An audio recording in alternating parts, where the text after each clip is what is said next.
জাতীয় বিশ্ববিদ্যালয়ের অধীনে অনার্স তৃতীয় বর্ষ পরীক্ষার রুটিন প্রকাশ করেছে জাতীয় বিশ্ববিদ্যালয় পরীক্ষা নিয়ন্ত্রণ দপ্তর। 13 এপ্রিল এই রুটিন প্রকাশ করা হয়।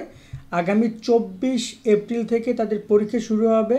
সো 13 মার্চ তাদের এই রুটিন প্রকাশের সব বিষয়গুলো আমরা তুলে ধরছি, কবে কার কী পরীক্ষা এবং রুটিন তোমরা কোথা থেকে ডাউনলোড করতে পারবা। ওয়েবসাইটে একটু সমস্যা হচ্ছে, ঠিক করে ঢোকা যাচ্ছে না। তোমাদেরকে আমি রুটিন ডাউনলোড অলরেডি করে রেখেছি, তোমরা ডিসক্রিপশনে লিঙ্ক পাবা, সেখান থেকে অনার্স তৃতীয় বর্ষ পরীক্ষার রুটিন এই যে দেখতে পাচ্ছ, এইখান থেকে তোমরা তোমাদের রুটিনগুলো ডাউনলোড করতে পারবে। আর পিডিএফ ডাউনলোড করতে চাইলে এই পিডিএফ লিঙ্কের অপশনে ক্লিক করো, দেখবা রুটিন তোমাদের ডাউনলোড হয়ে গেছে। দেখুন এবার একটু কথা বলি রুটিন কবেকার পরীক্ষা।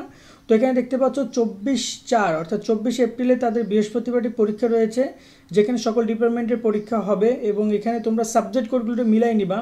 এখানে তোমাদের সাবজেক্ট কোডগুলো দেওয়া আছে, তোমরা হয়তো যে সাবজেক্ট কোডগুলো পাবো ওই সাবজেক্ট কোডগুলোর উপর এক্সাম হবে। তো এখানে কিন্তু ওরকমভাবে একদম পুরো নাম উল্লেখ করা থাকে না। 27 তারিখেও তাদের পরীক্ষা আছে, মাঝখানে তোমরা 2 দিন 25 এবং 26 এপ্রিল বন্ধ পাবা। 30 তারিখে তাদের পরীক্ষা আছে, এখানেও তোমাদের 27, 28, 29 2 দিন বন্ধ আছে। 4 তারিখে পরীক্ষা আছে, 4 মে রবিবার। 7 মে বুধবার পরীক্ষা আছে। 13 মে মঙ্গলবার পরীক্ষা আছে। 18 মে পরীক্ষা আছে। 21 মে পরীক্ষা আছে। এরপরে 25, 22, 25 এবং 26-এর সঙ্গীতের পরীক্ষা।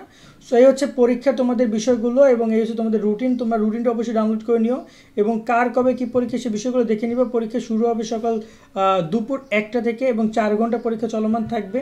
এই বিষয়গুলো কিন্তু তারা এখানে সুন্দর করে জানিয়ে দিয়েছে সময়সূচিতে। সময়সূচি পরিবর্তন বা বেশ কিছু বিষয় সামনে আসতে পারে, সেটা আমরা তোমাদের যদি হয় আমরা জানাবো। এই জন্য নিয়মিত সব আপডেট পেতে আমাদের সাথে সাবস্ক্রাইব করে যুক্ত থাকো।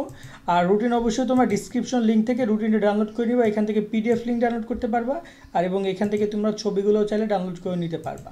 সকলে অনেক অনেক ভালো থাকবা। আল্লাহ হাফেজ।